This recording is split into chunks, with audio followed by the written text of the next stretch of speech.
ఓం సమర్థ సద్గురు సాయినాథాయ నమ. శ్రీ సాయి మాస్టర్ ప్రవచనములు 3వ అధ్యాయం విశ్వాసం. నీవెవరికేసి చూస్తావో, నీవు దేనికేసి చూస్తావో అందులోనే నేనున్నానని తెలుసుకో అని సాయిబాబా ఉపాసని బాబాతో చెప్పారు. దానినతడు దృఢంగా హృదయంలో గుర్తుపెట్టుకొనడంలో కొంతవరకు కృతార్థుడయ్యాడు. అప్పటికీ పూర్తిగా కృతార్థుడవలేదనడానికి చరిత్ర జాగ్రత్తగా చూస్తే తెలుస్తుంది. 4 సంవత్సరాలు ఖండోబా ఆలయంలో ఉండు, నా అంతటి వాడవవుతావు అన్నారు బాబా. 3.5 సంవత్సరాల్లోనే మౌనంగా సెలవు తీసుకుని వెళ్ళారాయన. ప్రత్యక్షంగా వెళ్ళి నేను వెడుతున్నానంటే బాబా వద్దంటారు. ఈ సంగతి అతనికి స్పష్టంగా తెలుసు. కారణం ఆయన ఎన్నోసార్లు అడిగారు, బాబా వెళ్ళవద్దని చెప్పారు. అందుకని అడిగితే వద్దంటారనేది తథ్యం అనుకున్నారు.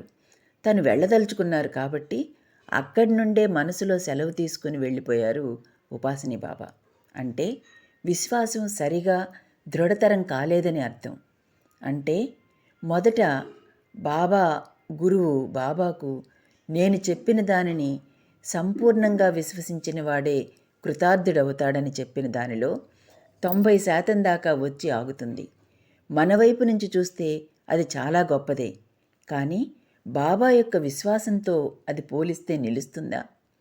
ఎవరైతే ముందు అవిశ్వాసం ఉండి సాయి యొక్క ప్రత్యక్ష సాన్నిధ్యం చూసి తర్వాత పూర్ణ విశ్వాసంలోకి వచ్చాడో, ఎవడు సాయి యొక్క కృతార్థతని గొప్పతనాన్ని శ్లోకంలో గానం చేశాడో, మనస్సులో సాయి ముస్లిం అన్న సంకోచం పెట్టుకున్న ఒకడిని తన కాళ్లకు నమస్కరించనీయకుండా తిప్పికొట్టేసిన ఆ ఉపాసని బాబానే బాబా చెప్పిన ఆ మాట మీద నిలువలేకపోయాడు. అటువంటప్పుడు మనకు ఆ ప్రత్యక్ష సాన్నిధ్యం దొరికినా మనమెంత విశ్వాసం నిలుపుకోగలం? ప్రత్యక్ష అనుభవం లేదు కాబట్టి, ప్రత్యక్ష సాన్నిధ్యం లేదు కాబట్టి మనకి అనుభవం లేదనుకోవడానికి వీలు కాదు. నిత్య జీవితంలో కొన్ని అనుభవాలు జరుగుతుంటాయి. వాటిని మననం చేసుకుని ఆచరణలో పెట్టుకోవడం వల్ల గుర్తుంటాయే గాని అనుక్షణం అనుభవాలు జరగవలసిన అవసరం ఏమీ లేదు. ఉదాహరణకు, ఒక మనిషిని అతని మంచితనం వల్ల మరొకడు మోసం చేశాడు. అయినప్పుడు అతడు మళ్ళీ మోసపోయేట్లు చేసుకోవడం లేదు. ఒకసారి జరిగాక దానిని గుర్తుపెట్టుకుంటూ జాగ్రత్త పడతాడు. ఎక్కడో ఎప్పుడో ఒక్కసారి మరలా ఆ విధంగా మోసపోవడానికి ఆస్కారం ఉంది. కానీ సామాన్యంగా అలా జరగడానికి ఆస్కారం ఇవ్వం, జాగ్రత్తగా ఉంటాం. అలాగే ఒక్క అనుభవాన్ని చవిచూసినా దానిని మననం చేసుకోవడం వల్ల, హృదయంలో గుర్తు చేసుకోవడం వల్ల, లేదా ఇంకొకరి అనుభవాలు చూసి మనం తెలుసుకుంటూ ఉండడం వల్ల విశ్వాసం దృఢపడుతుంది. ఉదాహరణకు, ఒకడికి ఒక వ్యాధి వచ్చింది. ఒక చోటికి పోయి చికిత్స చేసుకుంటున్నాం. ఫలానా చోట వ్యాధి తగ్గింది అని తెలుసుకుంటున్నాం. అలాగే ప్రత్యక్ష అనుభవమైన తర్వాతనే తెలుసుకోవడం అనేది ఎప్పుడు ఎక్కడ ఎవరికీ జరగదు. అలాగే పదే అలా జరగాలన్నా జరగదు.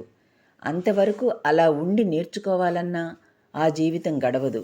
కాబట్టి వీటి దృష్ట్యా చూసినట్లయితే ప్రత్యక్ష సాన్నిధ్యంలో ఉన్న వాళ్ళకంటే మనం అదృష్టవంతులం.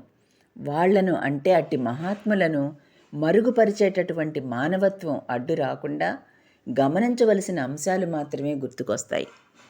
ఉదాహరణకు, ఒక మహాపండితుడున్నాడు. అతని ఖ్యాతి దశదిశలా వ్యాపించింది. దేశం నలుమూలల నుండి చాలామంది వచ్చి వారి వద్ద విద్యాభ్యాసం కోసం పాటుపడుతున్నారు. ఆ పండితుని కోరిక ఏమంటే, తన కొడుకు, మనుమడు ఇటువంటి పాండిత్యాన్ని సేకరించుకొని తన వంశ ప్రతిష్టను నిలబెట్టాలని. కానీ వాళ్ళకి ఆ శ్రద్ధ లేదు. పైగా ఎందుకొచ్చిన తద్దినం ఇది అనుకునేవారు. దాని నుండే వచ్చింది పండితపుత్ర అనే సామెత. లోకమంతా తనని పండితుడని గుర్తిస్తుంది. దానికోసం తన పిల్లవాడిని మాటిమాటికి రుద్దేది నిజం. అలా అతిగా రుద్దేసరికి వాడికి మొహం మొత్తిపోతుంది. సాధ్యమైనంత వరకు ఓ పట్టాన నేర్చుకోరు. లోకంలో ఇది పరిపాటి.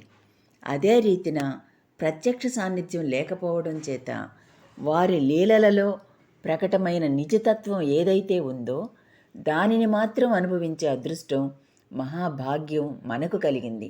కాబట్టి దానిని మననం చేసుకోవడంలో కూడా మనం దీనినే పొందగలగాలి. నిష్ఠ సబూరి అన్నప్పుడు ఈ నిష్ఠ అంటే ఏది? ఆయన లీలలు చదివాం, 1కి 10 సార్లు చదివాం, 11సారి చదివినప్పుడు ఏమవుతుంది? గ్రంథం అంతా పరిచయం అవుతుంది. ఆ పారాగ్రాఫ్ చూస్తేనే ఈ లీల ఫలానా కదా అనిపిస్తుంది. అప్పుడు లైన్ బై లైన్ చదివేదెట్లా? ఉదాహరణకు, ఒకడికి దోశ అంటే ప్రీతి. వాడు మాటిమాటికి దాన్నే చేయమని ఇంట్లో గొడవ చేస్తుంటాడు. వాడు కాలేజీలో చేరాడు. వాడు అదృష్టం బాగుండి హాస్టల్లో వారానికి 3 సార్లు చేస్తున్నారు ఆ ఐటెంనే. కాలేజీకి వచ్చినప్పుడు మన పంట పండింది, మనకేది ఇష్టమో అదే చేస్తున్నారు అనుకున్నాడు. అలా 3-4 నెలలు తిన్నాడు. ఎన్ని రోజులు అట్లా తింటాడు? తిని తిని వాడికి విసుగు పుట్టింది. మనిషి వాడే, జిహ్వా అదే, వంటకము అదే. అప్పుడు అంత ఇష్టం కావడం ఏమిటి? ఇప్పుడు అంత ఇష్టం కాకపోవడం ఏమిటి? మొదట్లో తినేటప్పుడు ప్రత్యక్షంగా ఉండే రుచిని అనుభవిస్తున్నాడు. ఇన్ని రోజులు గడిచిన తర్వాత ఇన్ని రోజులుగా తింటున్నాననే మనోభావంలోంచి విడగొట్టి మనస్సు రుచి చూస్తున్నది. రంగు కళ్ళజోడు పెట్టుకొని చూస్తే ఏ వస్తువైనా రంగుగా కనబడుతుంది. అట్లాగే అప్పుడప్పుడు తినేప్పుడు ప్రత్యక్షంగా తినే రుచిని మాత్రమే మనసు తీసుకుంటుంది. కొన్నాళ్ళు తినేసరికి ఇన్నాళ్లుగా తింటున్నామబ్బా అనే రంగు కళ్ళజోడు నుంచి మనను చూస్తుంది. మెస్ బెల్ వినగానే ఇన్నాళ్లుగా తింటున్న రుచిని మనస్సు తెచ్చుకొని వదిలేస్తుంది. అలాగాక ఇలాంటి మనోభావాలను పేరుకొనియకుండా ప్రత్యక్షంగా నాలుక మీద ఉన్న వస్తువు రుచినే గమనించినప్పుడు 365 రోజులు తిన్నా వాడికి నిత్యనూతనంగానే ఉంటుంది. అట్లాంటి స్థితి మనసుకు కలగాలనే బాబా బడే బాబాతో అంటారు, రుచులకు పోవద్దు, ఒక్క వంటకం చాలు అని. అంటే ఇన్ని రోజులుగా తింటున్నాననే స్మృతులలో ఉండకూడదు, ప్రత్యక్షానుభవంలో మనసు ఉండాలి. అట్లా ఎప్పుడైతే ప్రత్యక్షానుభవాన్ని చూడడం మనసుకు అలవాటవుతుందో అప్పుడు ప్రత్యక్షంగా ఉండే నేను అనే ఒక్కదాని మీద మనసు నిలిచిపోతుంది. మనలో నేను ఉన్నాననే అనుభవం ఉంది. ఇది అన్నింటికంటే ప్రత్యక్షానికి పరోక్షానికి తేడా ఏమిటి?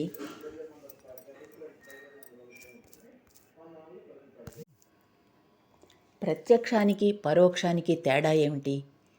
ఎవరి గురించో చెప్పడం కానీ, ఫోటోగ్రాఫ్ చూసి కానీ వాటిని పరోక్షం అంటాం. అలాగాక స్వయంగా మనకు అనుభవమయ్యే వాటిని ప్రత్యక్షం అంటాం. నేను అనే అనుభవం ఏ ఇంద్రియాల ద్వారా కనబడదు. కాబట్టి ముందు మనం ఉన్నామని రుజువయ్యాక ఇంద్రియాల ద్వారా అవి పనిచేస్తాయి. ఈ లౌకిక అనుభవాలన్నీ పరోక్షాలు. కళ్ళు పనిచేస్తుంటే వస్తువులు కంటి ద్వారా కనబడాల్సిందే. ఈ నేననేది ఇంద్రియాలు లేకపోయినా అనుభవం అవుతుంది. అందుకనే ఎవడైతే ప్రత్యక్ష అనుభూతి మీద ఇంద్రియాలను నిలపడం నేర్చుకుంటాడో, ఎవరి యొక్క ఇంద్రియాలు ప్రత్యక్షమైన అనుభవాన్ని మాత్రమే తీసుకుంటుంటాయో వాడు ఈ ప్రత్యక్షమైన నేను అనే అనుభవం మీద నిలవడం కూడా అలాగే నేర్చుకుంటాడు. అంటే అదే కుదిరిపోతుంది. అంటే ఆత్మనిష్ట కుదురుతుంది. అంటే సాయి సూక్తుల్లో కేవలం ఆనందంగా ధ్యానించమని, అదే చేతగాకపోతే కనబడుతున్న ఈ రూపాన్ని నఖశిఖ పర్యంతం అహర్నిశలు చింతన చేయమని చెప్పారు. మొదట కేవలం ఆనందంగా ధ్యానించాలి. అంటే ఈ నేను అనే దాని మీద పరోక్షంగా నిలపాలి.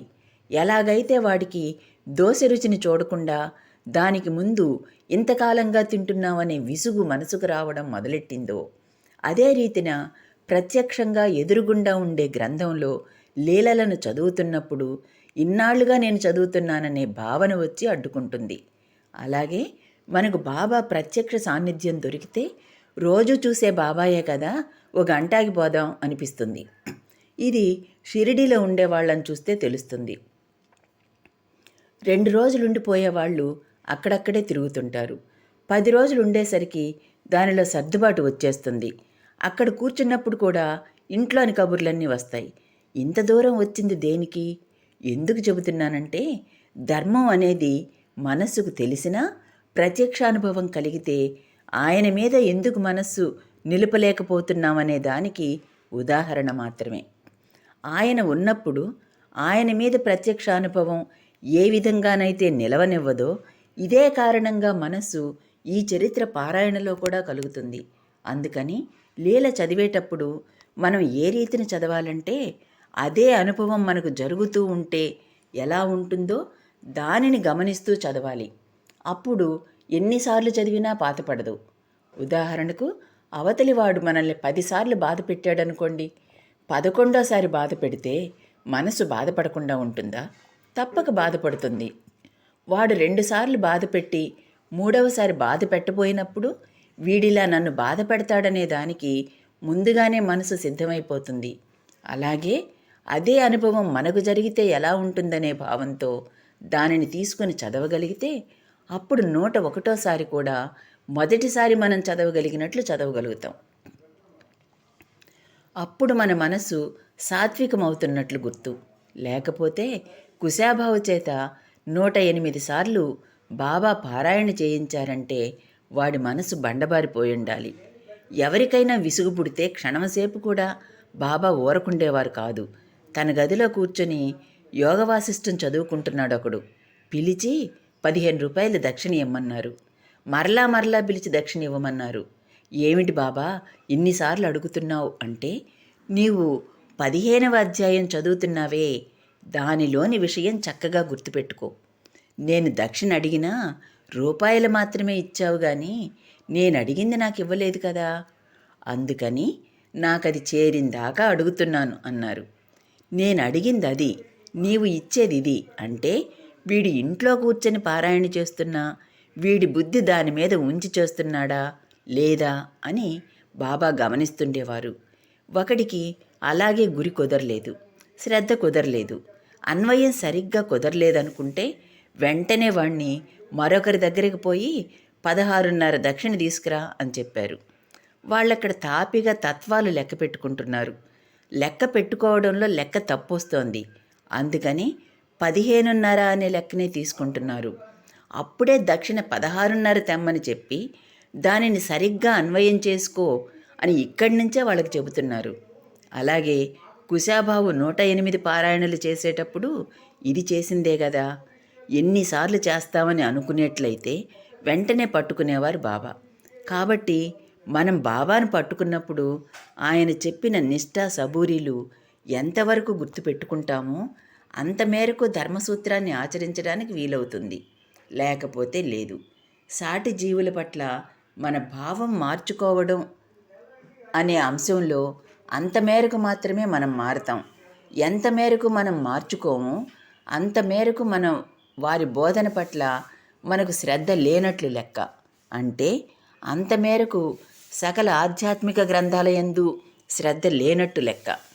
అంత మేరకు ఆధ్యాత్మికత యందే శ్రద్ధ లేనట్లు గుర్తు. అంత మేరకు లౌకికత సాంసారికత పట్ల లోపల గుర్తున్నట్లు లెక్క.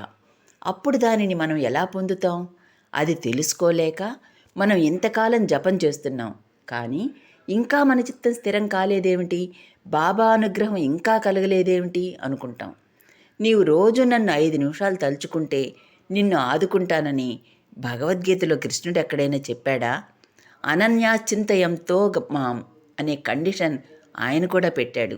అనన్యమైన చింత కలిగి ఉంటేనే నీ యోగక్షేమాలు నేను చూసేది, లేకపోతే తక్కిన సమయం అంతా నీవే చూసుకుంటున్నావు కదా, నీకు తెలిసని కదా నీ ఉద్దేశం, కాబట్టి నీవే చూసుకో. అలాగాక ఎప్పుడైతే నీవు అనన్యమైన చింతలో నా మీద నిలిచావో అప్పుడు నిన్ను చూస్తాను అన్నారు.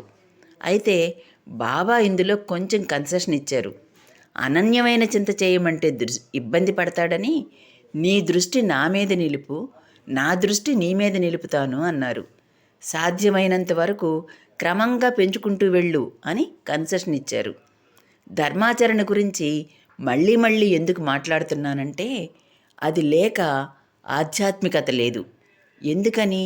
అన్ని మతాలలోని మహనీయులందరూ ఏకగ్రీవంగా ఒక విషయం చెప్పి ఉన్నారు. మనకు కనిపించే ఈ విశాల విశ్వం కూడా ఒకే పరమాత్మమయం అనేది స్పష్టంగా చెప్పి అల్లా ఒక్కడే సత్యం, తక్కిందేది కాదు అని మనం సోహం అని ఎలా చేస్తామో మనం సోహం అని ఎలా చేస్తామో వాళ్ళు ఉచ్ఛ్వాస నిశ్వాసాలతో కలిపి వాళ్ళది చేస్తారు. ఆయనొక్కడే సత్యం, ఇంకేమీ లేదు. అదే సత్యాన్ని అన్ని అద్వైత గ్రంథాలు చెబుతున్నాయి. భక్తిపరమైన భాగవతాది గ్రంథాలు, భగవద్గీత కూడా వాసుదేవ సర్వం అని చెబుతున్నాయి. విష్ణు సహస్రనామం కూడా అదే చెబుతున్నది. ఉన్నది యావత్తూ పరమాత్మతత్వమే, భిన్నంగా ఏమీ లేదక్కడ. తద్భిన్నంగా ఏది కనబడుతుందో అది మన దృష్టిలోని లోపం. ఎందువల్ల అంటే ప్రత్యక్ష అనుభూతి అది మనకు కలగలేదు కనుక అన్యత్వమే భాసిస్తుంది.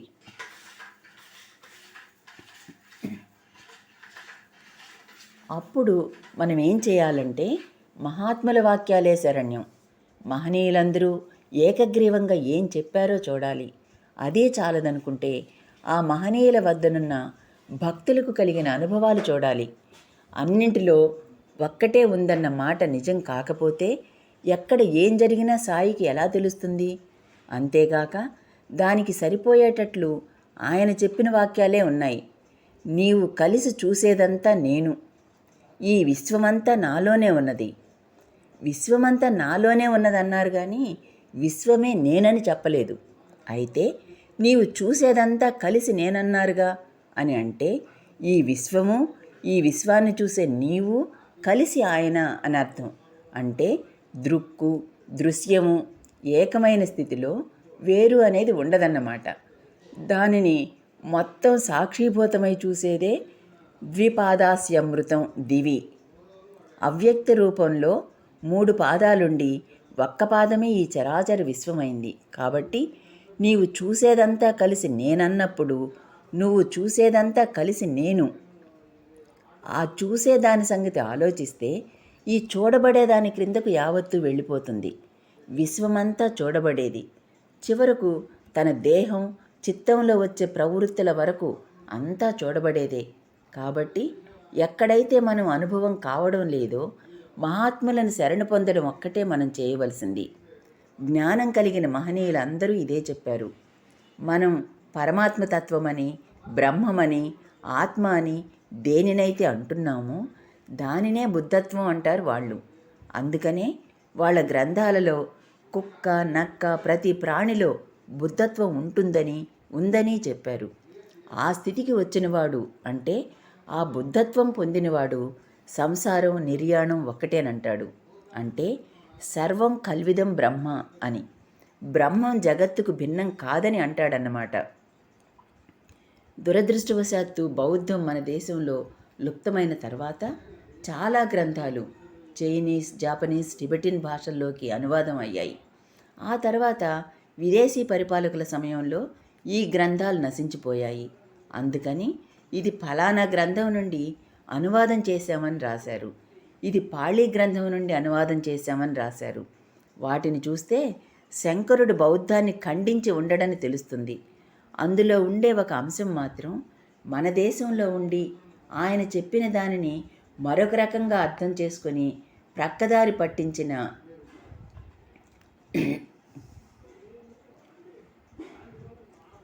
దానిని మాత్రమే ఖండించాడని తెలుస్తుంది. ఇక్కడ ఏం చెప్పుందో అక్కడ అదే చెప్పుంది. కాబట్టి బుద్ధుణ్ణి చూసుకున్నా అదే తెలుస్తుంది. మహనీయులందరూ అదే చెబుతున్నారు. కాబట్టి వాటినైనా తీసుకోవాలి. లేదంటే మహాత్ముల సమక్షంలో భక్తులకైనా అనుభవాలనన్నా తీసుకోవాలి. అప్పుడు అట్లాంటి అనుభవం కలగాలంటే సర్వగతమైనది ఒకటి ఉండాలి అని అన్వయించుకొని మననం చేసుకోగలిగితే విశ్వాసం కలుగుతుంది. 3వ అధ్యాయం సమాప్తం. ఓం సాయిరాం.